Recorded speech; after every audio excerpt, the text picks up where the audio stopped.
Kemudian yang sekarang kita tunggu-tunggu bersama sebenarnya apa sih poin-poin penting atau your wisdom gitu buat teman-teman di sini para penggiat usaha ya, mayority mungkin UMKM yang bisa Pak Anies sampaikan supaya mereka berada di on the right track, kemudian tetap gigih giat dan kemudian juga tadi mengamalkan semua akhlak pengusaha muslim dan intinya nantinya kita bisa berkontribusi Pak untuk negara kita ini. Ya, ini Bu Nita ya, teman-teman pengusaha yang soleh-solehah ini. Pengusaha yang soleh ini, saya ingin cerita nih Mas Dewo dalam perjalanan saya. Kebetulan saya ditakdirkan berkeliling ke banyak kota, kabupaten selama setahun setengah lebih.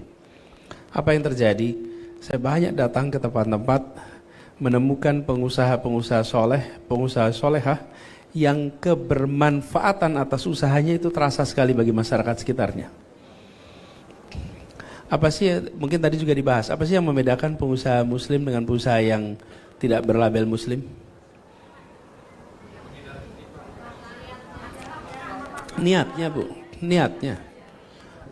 Makanya saya mengistilahkan pengusaha yang soleh. Pengusaha yang saleh, pengusaha yang saleh ini pengusaha yang menjalani kegiatan ini sebagai ibadah. Wa ma khalaqtul jinna wal insan illa liya'budu. Tidak aku ciptakan jin dan manusia kecuali untuk beribadah. Jadi kegiatan ini pun dipandang sebagai kegiatan ibadah. Nah, pengusaha saleh pasti menempatkan urusan zakat, sedekah, infak itu prioritas, betul tidak? Karena itu bukan miliknya, benar tidak bisa? Sehingga cara pandangnya itu beda tentang bagaimana mengelola uang, bagaimana mengelola pendapatan, bagaimana memberikan yang menjadi kewajiban, bagaimana memisahkan yang bukan haknya, itu dikerjakan dengan baik. Jadi saya kalau datang di sebuah tempat ketemu ada sebuah masjid yang baik, kemudian kegiatan sosial banyak, saya tanya, siapa pengusaha yang dekat sini? Oh pasti disebut tuh, ini Pak si Anu, itu pasti. Terasa sekali.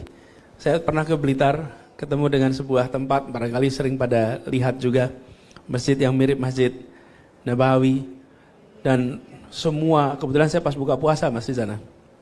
Itu buka disiapin, sahur disiapin, habis Jumatan disiapin makan. Saya tanya, semua disiapkan. Kenapa? Ya ini rezeki minallah katanya. Rezeki itu datangnya dari Allah. Dan kemudian saya hanya bagian untuk meneruskan saja kepada yang lain. Nah, itulah yang menjadi pembeda ketika seseorang menyebut dirinya saya pengusaha muslim. Sadari bukan KTP-nya bertuliskan agama Islam, tapi ada nilai Islam di dalam kegiatan usaha. Kalau soal KTP-nya bertuliskan Islam banyak, tapi soleh dan tidak kan nggak bisa di KTP, bukan? Benar tidak? Karena itulah kita dorong nih lebih banyak lagi yang berusaha dan soleh, dan lebih banyak lagi yang soleh yang berusaha berkegiatan bisnis. Dengan begitu ini nanti akan muncul. Jadi saya melihat dari pengalaman perjalanan kemarin, banyak sekali tempat-tempat di daerah-daerah yang ukurannya itu kecil, Bu Nita. Kalau dihitung dari sisi skala ya, mereka bukan pengusaha yang skalanya raksasa, tetapi dalam skala kecil pun mereka sudah memberikan kebermanfaatan pada lingkungan sekitar. Jadi menurut saya kita harus dorong lebih jauh supaya lebih banyak lagi pengusaha-pengusaha soleh-solehah ini berkembang di Indonesia kita. Jadi kuncinya kebermanfaatan ya Pak Anies ya, menjadikan usaha kita itu adalah bagian dari ibadah gitu. Dan negara ini kita perlu memberikan prioritas kepada yang kecil. Yang kecil itu yang mikro, yang baru mulai, yang belum besar. Saya ini paling prihatin Mas, kalau ketemu satu tempat, cerita gini, Pak Anies ini luar biasa loh Pak, tempat ini sudah 27 tahun Pak usahanya. 27 tahun usahanya, luar biasa. Ya terus, iya Pak ya di sini terus. Enggak ada tempat baru? Enggak, ya di sini terus. Lah kan berarti stagnansi itu. 27 tahunnya itu stagnan, bukan 27 tahun itu tahan menghadapi tantangan, itu stagnansi. Nah, kita menemukan yang kecil-kecil itu tidak berkembang. Salah satu sebabnya, bukan satu-satunya, salah satu sebabnya negara tidak memberikan kesempatan. Terutama akses permodalan, akses jaringan, betul tidak? Kemudian akses pasar, akses pendampingan, itu semua harus. Nah, kalau negara belum mengerjakan, ya udah kita aja dah yang ngerjain. Jadi sesama di sini barangkali mudah-mudahan acara seperti ini bisa ikut membantu untuk mendorong proses pembelajaran dan pengembangan bagi usaha-usaha kecil yang dimiliki. Kami mengalami, Bu Nita, di Jakarta. Kita ada program waktu itu namanya Jakpreneur untuk mengembangkan yang kecil dan mikro. Tapi yang tidak kalah penting, waktu itu menyambungkan usaha itu di dalam market digital dan memastikan bahwa kebijakan pemerintah jangan ada yang mematikan. Sebagai contoh, banyak sekali ibu-ibu ini punya usaha catering, tapi tidak pernah bisa dapat izin usaha. Kenapa? Karena zonasi. Aturan zonasi. Aturan zonasinya bukan zona usaha sehingga tidak bisa keluar izin usaha. Wah, saya bilang ini kan repot. Sekarang diubah itu semua. Seluruh Jakarta boleh untuk kegiatan usaha. Semua usaha rumahan boleh dikerjakan. Kalau di rumahnya Mas Dewo, kemudian mau bikin usaha konveksi, terus tambah 5 mesin jahit di garasinya, kemudian mulai usaha konveksi, itu nggak apa-apa. Tapi kalau diubah jadi restoran yang parkirnya jadi panjang, itu nggak boleh. Karena itu berdampak kepada lingkungan. Tapi kalau kegiatan usaha yang tidak perlu parkiran, tapi dikerjakan di rumah, nambah tenaga kerja, itu nggak apa-apa. Dan itu yang kemudian kemarin diizinkan. Dengan itu diizinkan, sekarang ibu-ibu di mana saja bisa mendapatkan izin usaha di Jakarta. Nah, itu contoh bagaimana memberikan yang kecil kesempatan. Atau kadang-kadang yang tidak terfikir ini, Bu. Ibu-ibu mungkin pernah ingat ya, dulu Jalan Sudirman Tamrin gak boleh buat motor. Betul ya? Apa sih implikasinya kalau jalan itu gak boleh dilewatin motor? Gak macet, betul. Tapi begini, saya waktu itu tanya, berapa pengantaran ojek ke Jalan Jenderal Sudirman per hari? Ribuan ya? Berapa belas ribu? 40.000. 500.000 pengantaran per hari. Oke? Kalau itu dilarang, itu artinya apa? Usaha mikro yang bikin snack, makanan, nggak bisa tuh diantar pakai motor.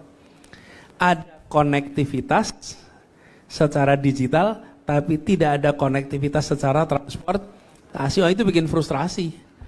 Frustrasi itu. Jadi ketika pemerintah membuat itu, kami ubah, boleh motor mengantar masuk ke jalan itu. Begitu boleh, maka seluruh produk-produk UMKM rumahan itu bisa masuk ke jalan utama di Jakarta dan bisa dibeli oleh warga di Jalan Sudirman. Itu contoh nih. Nah, jadi saya berharap di dalam kebijakan-kebijakan itu dibuat memberikan kesempatan pada yang kecil. Seringkali kita tidak mikirnya hanya yang penting jalannya rapi, lupa siapa dapat apa, berapa besar, di mana dari kebijakan itu. Yang paling dirugikan adalah yang kecil-kecil ini nih, yang paling dirugikan tuh mereka yang nggak dapat kesempatan.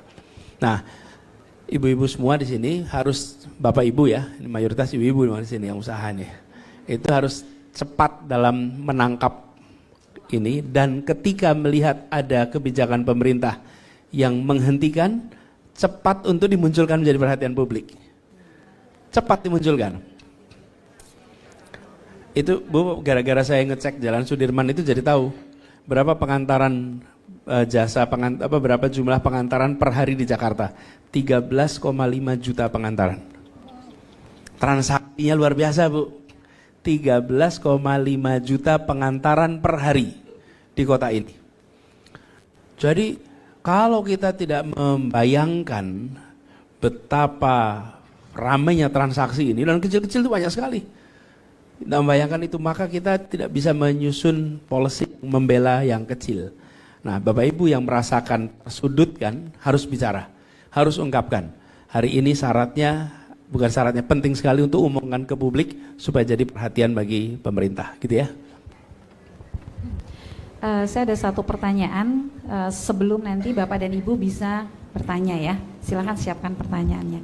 Ini Pak, bagaimana Bapak melihat perekonomian kita saat ini, terutama dampaknya bagi rakyat nih, atas kondisi makro yang ada, himpitan utang pemerintah yang besar yang jatuh tempo 585 triliun kalau nggak salah tahun ini, budget defisit, kemudian nanti ada lagi tambahan anggaran untuk makan siang gratis, pembangunan IKN, dan rencana kenaikan PPN 12%. Itu view Bapak apa dan gimana nih kita rakyat nih menyikapinya Pak? Ya, ruang ini persoalan makro nih, Bonita.